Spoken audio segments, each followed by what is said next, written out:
Les crampons, Noémie les chausse depuis l'âge de 6 ans. Attaquante à la GIA Stade Auxerrois féminine, elle s'entraîne comme tous les jours. Le football est sa passion, elle espère en faire sa profession. Noémie, c'est toi qui viens gérer table. Ok, ça joue. J'ai 3 frères, donc forcément on a tous baigné dans le foot depuis que je suis toute petite. Donc je m'y suis mise assez tôt et je joue avec les garçons et maintenant j'en suis là. Plus vite les passes.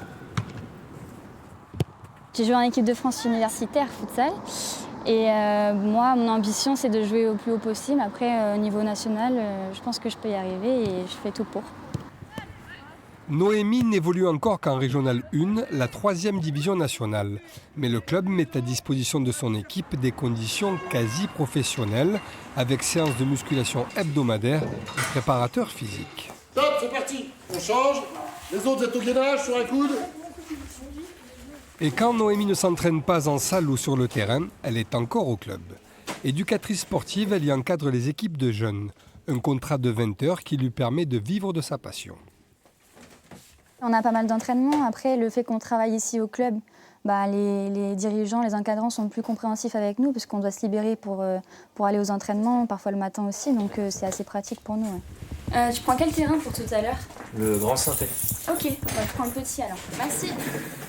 C'est un projet sportif, mais nous, à côté, on a besoin d'avoir une situation pour pouvoir vivre. Et à côté de ça, le club nous aide aussi à ce qu'on soit bien de ce côté-là pour pouvoir être dans les meilleures conditions quand on est au foot.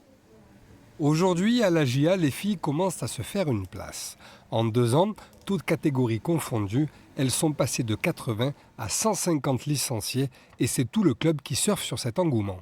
C'est vrai qu'il y a une grosse progression en termes de licenciés et c'est très bien pour le foot parce qu'en plus ça change aussi l'image. Même nous dans l'école, d'avoir des filles parmi les garçons, ça change le comportement de tout le monde, donc c'est intéressant d'avoir cette mixité.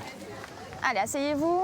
Alors 2, 4, 6, 8. Noémie entraîne les U12, U15 féminines. Leur effectif a doublé par rapport à l'an dernier. Après les garçons, les filles bénéficient à leur tour de l'effet Coupe du Monde. J'ai commencé dans mon club, j'étais la seule fille, je jouais avec les garçons. Et puis maintenant, on est dans des clubs, des structures où il n'y a que des filles, il n'y a que des équipes de filles. Donc forcément, ça a beaucoup évolué. Le football maintenant féminin, il est très médiatisé, on peut le voir à la télé. Donc c'est sûr qu'il y a eu un grand changement. Allez, c'est parti, Nisrine, ça joue. Le football féminin connaît une hausse constante depuis plusieurs années maintenant. Comme Noémie, plus d'1 millier de filles jouent désormais au foot dans Lyon.